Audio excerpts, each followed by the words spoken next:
In this video I'll be demonstrating how to use the Agent Git plugin to connect Visual Studio 2017 to the Git source control system. Now the plugin works with other versions of Visual Studio and the process is pretty much identical, but in this particular case I'll be using 2017. So let's get started. Let's bring up Visual Studio. The first thing we need to do is tell Visual Studio about the plugin. So we go to the Tools and Options menu, and in the plugin section, the source control plugin section, we need to select the Agent Git option. Now if you don't see that option, it just means you haven't run the Agent Git installer, because that entry gets added by the Agent Git installer. And that's it. Now we can actually confirm that they're talking to each other by using the File Source Control menu and the Launch Agent Git menu. And that brings up the Agent Git configuration detail screens. Here you can tweak the behavior, but for now we use the default settings. Right, so now the IDE and the plugin are talking. Let's get started with the project. So I'll bring up this WinForms project, and if we go to the folder for that, we can see that there are no indications that it's been bound to any sort of source control. This Windows 10 machine, has got Tortoise Git installed, so I'll be using that to show you how the states of these files change as we manipulate them through the IDE. So the first thing we need to do is actually add this project to the Git. So how do we do that? Well, we select the solution and we go right click on that and we go add to source control, add solution to source control. And it brings up this Agent Git binding dialog. The binding dialog consists of two things. It consists of the project name and it consists of a path. Now this path is the path that it's expecting to find a Git repository for that project, for the entire solution in fact. So when we go OK, it goes and looks in that folder, and then it actually says, there's no Git repository there. Do you want me to create one? And now in this case it's actually a valid scenario because this is a new project. But if you were actually using a cloned project, naturally you should see a Git repository there, and that just means you probably selected the wrong folder location. So if you see this dialog and it's a new project, that's okay. But if it's an existing project, you shouldn't see that dialog, and I'll show you an example of that later on. So in this case we go yes, and that means the plugin will actually create a repository and add all the files to the source control. And as you can see, now the icons have changed to a lock, meaning that they're now under source control. And we can confirm that by going back to the folder, and we can see there's our repository, and now all the files have been checked in and committed. So there we have it. So now what does that allow us to do? Well, basically what we've done is we've bound the solution and the project to the repository, and we can see that by using this File Source Control Change Source Control menu. And as you can see, it lists the bindings for the solution and the projects. And I'll get back to this dialog a little bit later for another scenario, but for now you can see that's for everything to work, the solution and the project files need to be bound, and as indicated by that dialog. Now with everything bound, you can now use the other source control options, the other get, checkout, check-in, compare, and so on and so forth. So you can use those from the file menu. You can also use them from the pop-up, the right-click pop-up. Visual Studio also has a nice feature where it will automatically check things out as soon as you start to edit them. So if I start to make a change,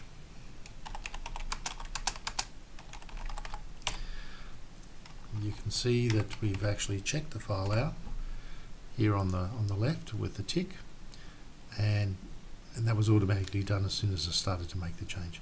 Now I can actually compare that file now to the repo, the last checked in, the last committed file, and as you can see, there is a change. There's the change, and of course that change is also reflected in the Explorer window, indicating the file has changed. And now I can actually say let's commit that change, so I check that in.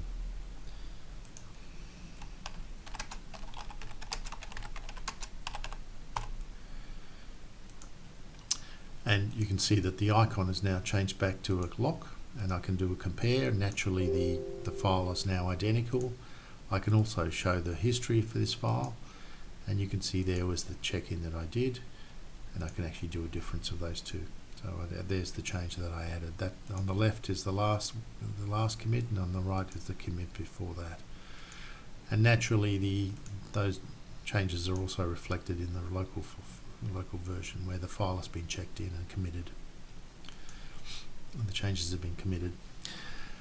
You can do other things too. I mean, you can basically add new items. For example, let's say if I add a class,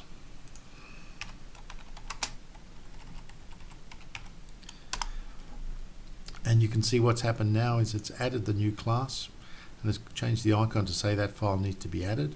It's also actually checked out the actual project, because if we do a compare of that, you can see that it's actually adding the new item, because here's the new item on the left is of the local version, and on the right is the last commit. So it's adding the new file to the project. And as you can see, if I actually go to the Explorer window, we can see those two changes reflected there as well. There's the new file, and there's the changes that that are needed for the project file. And naturally I can now commit those changes by using the source control check-in.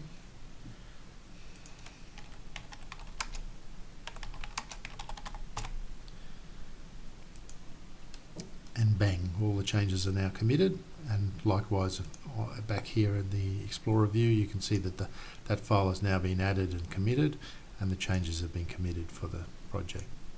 So basically you can do all sorts of things. You can do renames, you can do deletes, you can do any action that you do from inside the IDE will be reflected via through the plugin into the Git repository and into the local working copy. So that's the first example. There is a second example. If I close this solution, if you actually go and create another project, we'll call this other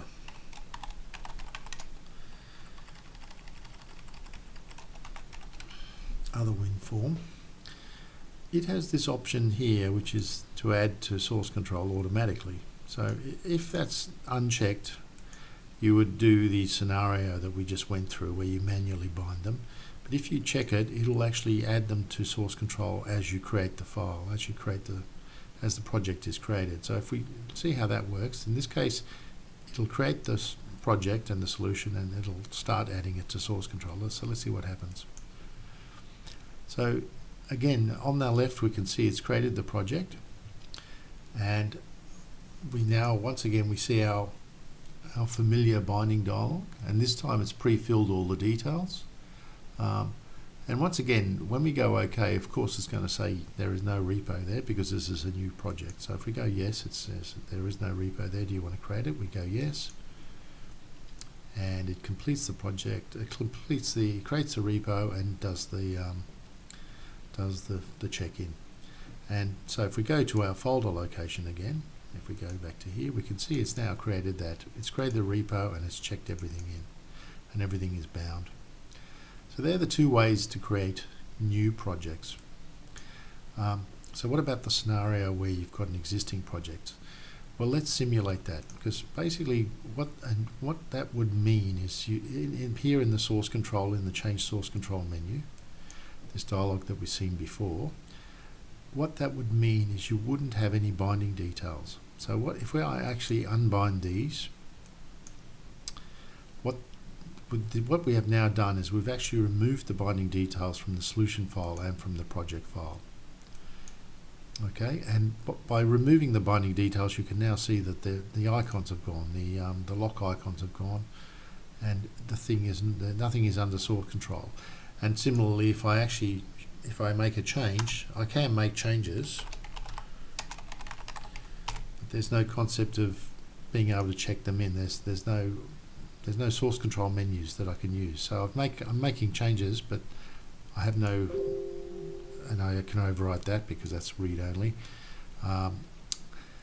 So I can just I'm just making changes without using any of the source control options, because there are no source control options because the project is not bound. And you can see that if I save all of these changes, I can now go back to the project. Let me just confirm I'm in that project. I am in this other Windows project. So as you can see, what's shown here is here's that change that I made manually inside the IDE to change that file. This change is actually the change that the IDE did to remove the bindings from the solution file, and this change is also the change that the IDE did where it removed the bindings from the solution file. So if I actually go in here and I commit these, bindings removed,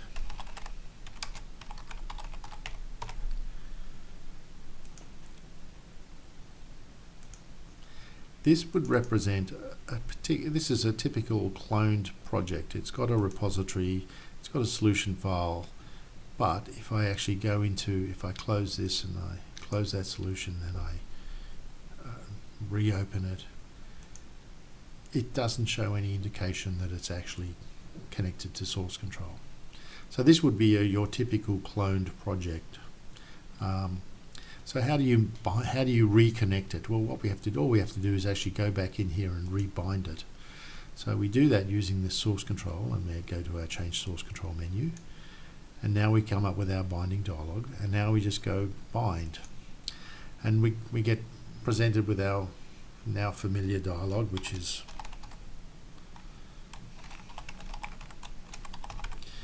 and all we have to do is tell it where the Git repository is. So in this particular case, this time when we hit OK, it will actually have found a Git repository, so we shouldn't see the dialog. So if we go OK, and it doesn't present a dialog, and it actually says it's valid.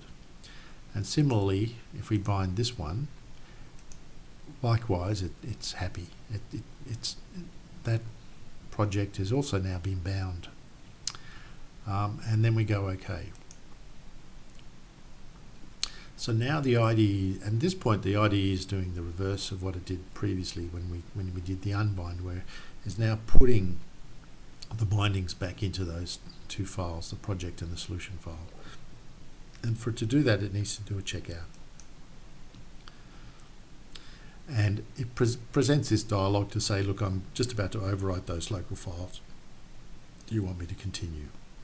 So it's asking for permission to actually do the checkout, change the project and solution files, and you go OK.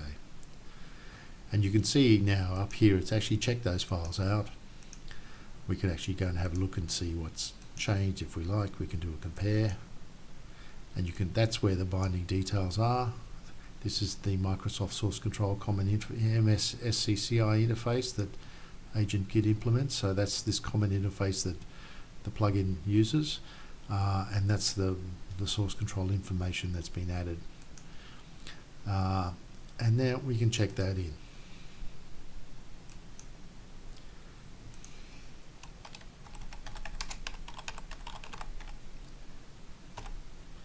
And we can check it in. So now, if I close the project, where's my close? Close solution, and reopen it.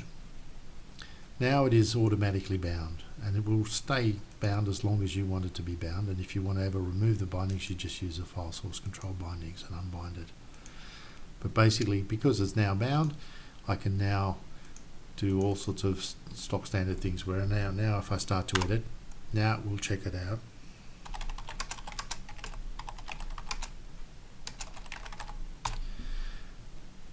And now you can see that it actually has checked it out, and it's got a little tick there.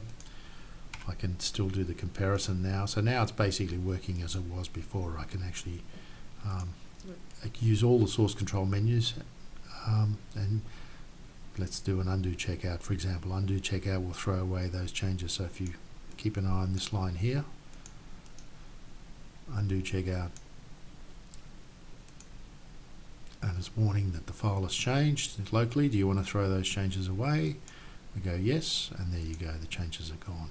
and the status is up to date. So that's basically a quick overview on how to actually get the Agent Git plugin to work with Visual Studio and the Git source control system. Yeah, and basically the same sort of setup will work with any version of Visual Studio. The fact that the plugin is MSSCCI, it also means it works with any IDE that supports that MSSCCI protocol.